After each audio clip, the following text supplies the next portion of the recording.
Some people think forgiveness is a sign of weakness, but only those who've been betrayed by someone they truly loved know the weight of carrying a pain that time alone can't erase. This story isn't about empty revenge. It's about a son who was kicked out, humiliated, accused of theft, and still, years later, came back to save the very man who turned his back on him. Crazy? Maybe. But sometimes, true overcoming isn't about revenge. It's about proving that dignity is worth more than any inheritance. And that's where everything turns around. Susan seemed like the sweet type, offering coffee, smiling at neighbors, remembering every dog's name on the block. But behind that soft smile, she was cold, calculating, and working on a plan down to the last detail. One night, she casually asked her husband to cut Jason out of the will. Just like that. It sounded simple, but that was the beginning of a betrayal rooted in silence. This wasn't about money, it was about control. And she knew exactly how to turn a father against his own son, using kindness as poison. Mark, Jason's father, had always been firm, until Susan came along. She found the cracks in him and pried them open. "He only wants your money," she'd whisper. "He doesn't really care about you." And she said it with such softness, it sounded like concern. But what she was planting was doubt. And betrayal that starts at home doesn't scream, it whispers. That's how a father ends up seeing his son not as a legacy, but as a threat. The request to remove Jason from the will came like someone suggesting to redecorate the living room. No drama, no fight. Just a single phrase, delivered at the perfect time. He's grown now, he doesn't need that. And he only calls when he needs something. That kind of manipulation cuts deeper than yelling. Because when control comes dressed as care, even the smartest ones fall for it. This was betrayal disguised as protection. And Mark, like so many others, chose to believe the lie that hurt less. Cutting Jason out wasn't an overnight decision. Susan planted the idea like someone nurturing a garden, but what grew there wasn't love. It was revenge, for reasons no one could quite name. Maybe it was jealousy over a father-son bond, maybe just greed. But she went further, digging through family assets, businesses, ownership stakes, like someone planning a silent heist. And here's the harsh truth. The worst kind of theft doesn't need a weapon. It just needs the right words. And this part matters. Susan knew the key to winning was dividing. That's true in business, in marriage, and in blood. Divide, and you control. So she made Mark feel guilty for Jason's independence. Painted a picture of a son who was distant and ungrateful. And when a lie gets repeated enough times, it becomes the truth to those who want to believe it. What started with one quiet sentence opened the door to something far bigger. Because once a father starts seeing his child as a rival, reason goes out the window. All that's left is distorted emotion. And that's when the worst decisions are made. Susan knew it. And Mark, without even realizing, had already handed over more than just a will. He had surrendered his trust. And he was about to lose so much more. It's hard to accept that the one who should protect you becomes the one pulling the rug out from under you. But that's exactly what Jason started to feel. Mark, once present and proud, became cold and distant. Short answers, cold stares. A gap that couldn't be explained by time, but by manipulation. When a father stops asking how you are and starts questioning every move you make, something's wrong. And this change wasn't random. This wasn't just betrayal. It was abandonment in disguise. The allowance was the first to go, then the company card, then access to the business accounts. Even the car his father had gifted him was taken away, all under the excuse of tough love. But underneath it all, it was clear. They were slowly pushing him out like he didn't belong. And if you've ever been shut out with a smile on someone's face, you know how much deeper that kind of revenge can cut. It sounds reasonable, but it kills from the inside. At this point, Susan had full emotional control over Mark. That's the warning sign right there. If someone makes you break ties with the ones who've always had your back, it's time to pause. Jason could feel it. He was being erased from his own life. It felt like being accused of theft when you've never touched the vault. That's what betrayal does. It turns your home into a courtroom, and you don't even get a defense. The saddest part? Mark didn't even realize what he was doing. He thought he was being strict, responsible, firm. But in truth, he was just a puppet, and the one pulling the strings knew exactly what she was doing. Susan didn't need to shout, she just had to suggest. And when someone loses emotional independence, they lose the ability to recognize who's really for them. This kind of betrayal cuts twice as deep, because it doesn't come from an enemy. It comes from blood. What started as financial distance became emotional exile. Jason was treated like a criminal, with no trial. And anyone who's lived through that knows. When trust is drained without reason, no amount of talking brings it back. All that's left is silence. And in that silence, Jason began his process, not of revenge, but of survival. Mark's turn hadn't hit rock bottom yet, but it was close. Susan had already taken the reins. Jason was now viewed as a threat, and in that house of masks, the next step wouldn't just be cruel, it would be criminal. Because once love turns to suspicion, and loyalty turns into strategy, the lines between right and wrong start to fade, and Jason was about to learn that the hard way. Susan knew exactly what she was doing, and what she did was calculated. After turning her husband against his own son, she moved in even closer. Saying it was time to restructure their finances, she offered to handle everything personally. Her speech sounded noble: protect assets, reduce tax burdens, avoid legal messes. Mark, completely trusting, signed everything. But what he didn't see was that he was handing her the vault and tossing away the key. Love became a tool, and the theft began with a signature. She transferred properties, investments, and even business control into her name. Nothing seemed suspicious. She kept smiling, offering coffee, suggesting he rest. But behind the scenes, she was building a financial web of shell accounts and ghost transfers totaling over $2 million. A clean heist. No alarms. And here's the harsh truth. The worst enemy doesn't storm in yelling. They slip in, complimenting your shirt. That's the most dangerous kind of betrayal. The one that uses love as bait. Even from a distance, Jason noticed strange activity in the business accounts. Fake invoices, unusual transfers, suspicious vendors. He tried to warn his father, but was ignored. Susan's just keeping things organized, Mark said. Let that be a red flag for you too. When someone blocks your access to what was once shared, pay attention. Revenge doesn't always come from hate. Sometimes it's born from being pushed aside. What's chilling is how calmly Susan did everything. No rush, no chaos. Just quiet, methodical steps, hidden under the mask of routine. That's why this kind of theft is so hard to prove. It leaves no blood, just doubt. And doubt ruins reputations. Jason had no proof, just instinct. And when you have no evidence but you know deep down you're being betrayed, it eats at you, makes you want to give up. But Jason didn't quit. That whole situation could have shattered him, and it almost did. But he chose to turn pain into discipline. That's the foundation of real overcoming. Stop begging for justice in places where truth doesn't matter, and build your own path. Instead of pounding on the door that slammed shut, he started laying bricks to raise a new one. That's when he realized sometimes the best revenge is never breaking. While Susan kept playing the perfect wife, Mark still believed he was in control. But that little play she was directing had a final scene, and it was brutal. Because for her, getting Jason out wasn't enough. She wanted to wipe him out. And what came next would prove that some heists aren't just about money. When betrayal turns into strategy, the next move is always colder. Susan knew that to erase Jason for good, she had to do more than push him out. She had to destroy his image. Not just inside the family, but in the eyes of everyone around them. So she staged the final blow. She accused her own stepson of theft. She used doctored security footage, forged transfers, and fake invoices. And the worst part? Mark believed it. No questions asked. Just blind trust in the wrong person. And that mistake would cost him everything. Jason tried to defend himself, but it felt like screaming into a storm. His father was emotionally captured. Susan cried in front of the lawyers, claimed Jason was aggressive, even hinted he needed mental help. She wasn't just attacking his reputation, she was tearing at his sanity.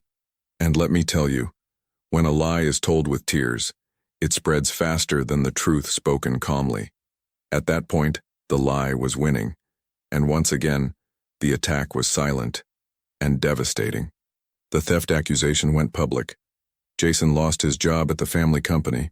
His credit was trashed, and even distant relatives stopped answering his calls. He felt like a ghost in his own life, like he'd been erased. And here's something brutal but real. Sometimes, revenge isn't meant to hurt you physically.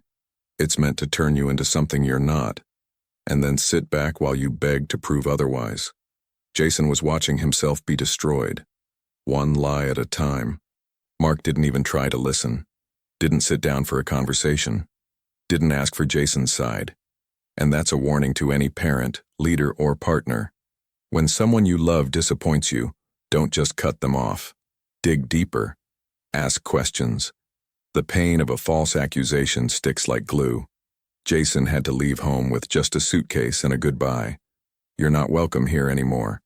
He was cast out, not for what he did, but for the perfect lie, told at the perfect moment. Susan, on the other hand, walked away as the victim. The poor stepmother betrayed by the greedy stepson. The loving wife trying to keep the family together. She knew exactly what she wanted people to see, and she got it. What she didn't know was that Jason was stronger than he looked. His journey of overcoming had already begun. And it wasn't the just move on type. It was the kind that sharpens you into someone unstoppable. Jason disappeared for a while. No one heard from him. And it's in silence that some people rebuild. While some drown in the pain, others rise from it. And in Jason's case, what came next wasn't just a personal comeback. It was a full-on reckoning. One that would bring the truth to light and make every stolen cent count. Mark knew something was wrong when the bills started bouncing. Credit cards declined. Properties tied up in debt. Business accounts frozen. Nothing added up until he called the bank manager and heard the news that made his hands go cold. Every account tied to Susan had been drained. Over $2.3 million gone in just a few weeks. That's when it hit him. The betrayal hadn't just been against his son, it was against him too. Susan had vanished. She took documents, passwords, jewelry, and a brand new luxury car.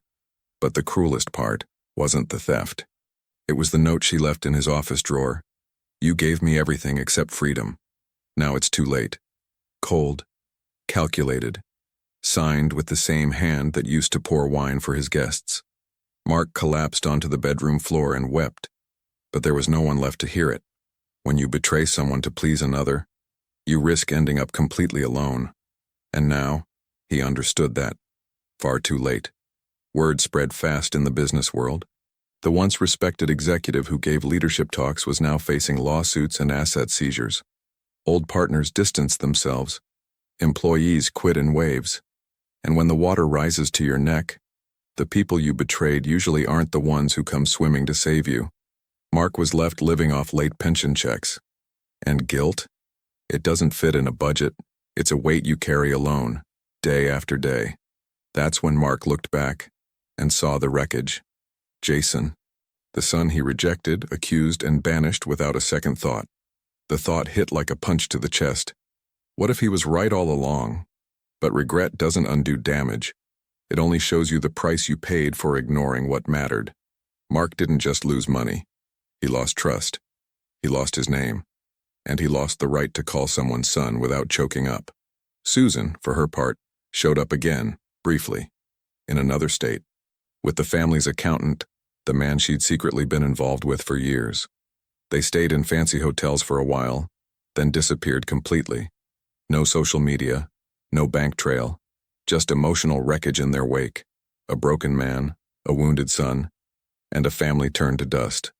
The cruelest twist? Mark now needed help from the very person he had destroyed. Life has a dark sense of humor, doesn't it? And when pride runs out, silence takes over. In that silence, Mark started looking for Jason, not with excuses, but with the eyes of a man who didn't know how to ask for forgiveness but desperately wanted it. What he didn't know is that Jason was alive, and not just alive, he was thriving. Because overcoming isn't about forgetting what they did to you. It's about becoming someone no one can break again. And Jason was ready to prove it. While everyone thought Jason had vanished, he was rebuilding himself. No money, no support, and a name dragged through the mud. He started from zero, washing dishes during the day, studying at night, sleeping in a shared room with 3 strangers. But he never complained. Every humiliation became discipline. Every betrayal became fuel. And that's when he understood. Real revenge doesn't come from anger. It comes from growth. Anyone can fight while broken. The real power is rising so high that life does the revenge for you. Jason got into law school through a merit scholarship. Then he earned an MBA in business and specialized in financial auditing. No one imagined the same kid who was kicked out like a criminal would become a respected name in corporate ethics. He worked for top firms, opened his own consultancy, and built a solid reputation. Quietly. No press. No spotlight. Because real overcoming doesn't need applause. It just needs consistency. Behind the scenes, Jason started connecting all the dots in Susan's crimes. Money laundering, grand theft, fraud, forgery. And then he realized the hole was even deeper. Susan hadn't just destroyed his life, she had scammed vendors, evaded taxes, falsified company records. And these weren't just moral issues. These were serious federal crimes. Jason gathered receipts, statements, CCTV backups, recovered audio files. He wasn't seeking petty revenge. He was pursuing justice. And now, he had evidence. Jason put together a 600-page dossier. He filed complaints with the IRS, opened civil and criminal lawsuits, and sued both Susan and the accountant for misappropriation of assets. What was once personal became legal. And that's the most powerful form of revenge, the kind that stays within the law but never forgets. Jason didn't shout. He didn't threaten. He just walked into court, with a calm smile of someone who already won on the inside. And what stood out most? He didn't go after his father. Despite the betrayal, Jason asked the court to leave Mark out of the criminal charges. He only demanded a formal apology and financial compensation for moral damages. That takes character. Because revenge isn't about ruining someone. It's about showing you didn't have to sink to their level to win. Jason proved that true overcoming means keeping your hands clean and your head high. That's when Mark showed up again. Older, weaker, shoulders hunched, voice shaky. He asked to speak with Jason privately. Jason agreed, not out of affection but out of respect. The conversation was short, dry but necessary. And what came after? No one expected. Because even though the courts had closed the case, there was still one thing that only time could resolve. Or maybe not. The courtroom was packed. On one side, Susan, dressed sharp, her lawyer expensive, her expression unreadable. On the other, Jason, holding his dossier, calm, focused. To the outside world, it looked like just another lawsuit. But to Jason, this was justice long overdue. Not rage-fueled revenge, but the kind that's built slowly, painfully, the kind you train for in silence. And in a moment like that, silence hits harder than any speech. The judge requested the first documents. Jason handed over bank statements, internal emails, screenshots of ghost transfers, falsified contracts. Susan shifted in her seat, trying to stay composed. Then the audio files started playing. Recordings of her and the accountant discussing fraud, laughing about how easily Mark was fooled. In one clip, she said, "This money's gonna buy my freedom, and he won't even see it coming." The room went dead quiet. You could feel the air change. Mark sat in the back, frail, humiliated, trembling. For the first time, he realized how deep the betrayal ran. The theft wasn't just financial. It was emotional, spiritual, generational. He lowered his head, holding back tears. Tried to leave the room, but the judge told him to stay. Jason didn't look at his father. Not out of hate, but because he had already spent too many years looking back. This was the day to face forward. The prosecution requested full audits of all Susan's accounts.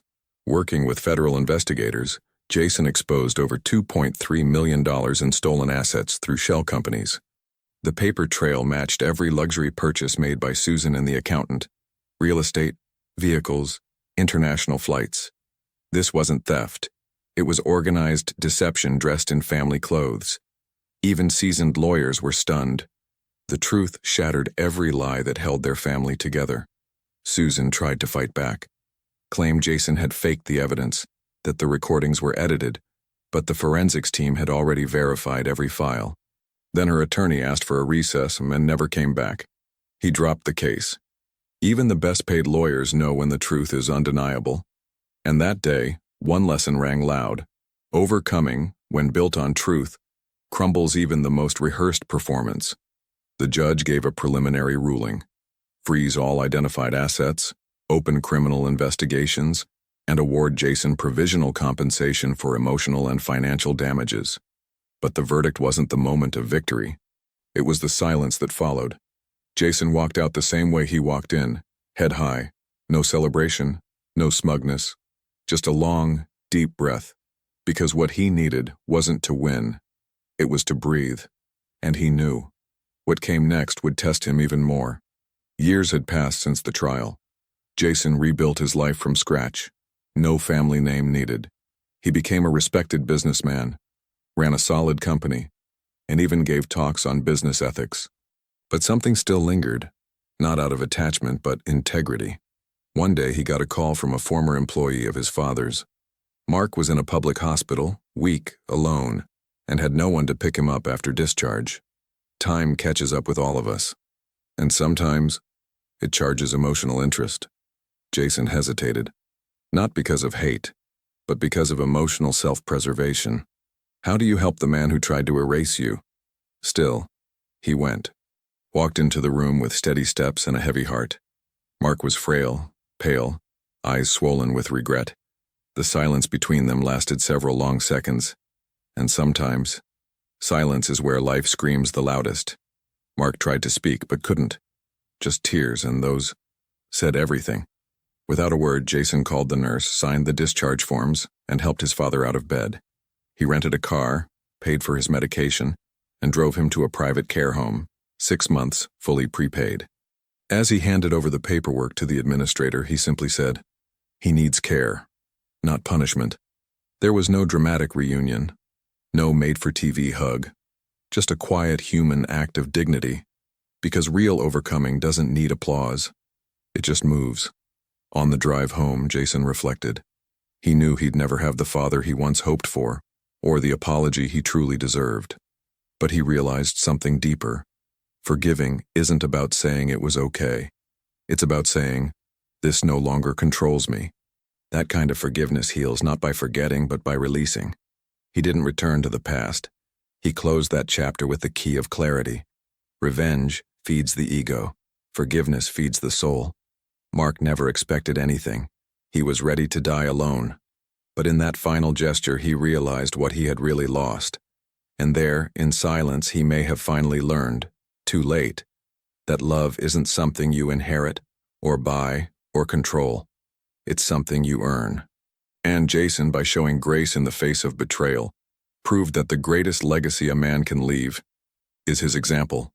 That story of betrayal, theft, and revenge could have ended in hate, but Jason chose peace, not because his father deserved it, but because Jason deserved to move on. And it's that peace that breaks the cycle. What started as a will poisoned by lies ended with a quiet gesture worth more than any fortune. And now, with the past buried, Jason was finally ready to live the one thing no one can steal, a clean future. Let me ask you something. How many betrayals have you been carrying? Pretending silence is your best weapon. Are you still stuck trying to get even? When maybe, just maybe, you should be breaking free? Maybe it's not about forgetting, but about not letting the pain define you anymore. Life has a funny way of returning what was taken, but only to those who choose not to drown in it. So if this story hit home, stirred something inside you, subscribe to the channel, turn on notifications, and keep learning from real life, raw and unfiltered.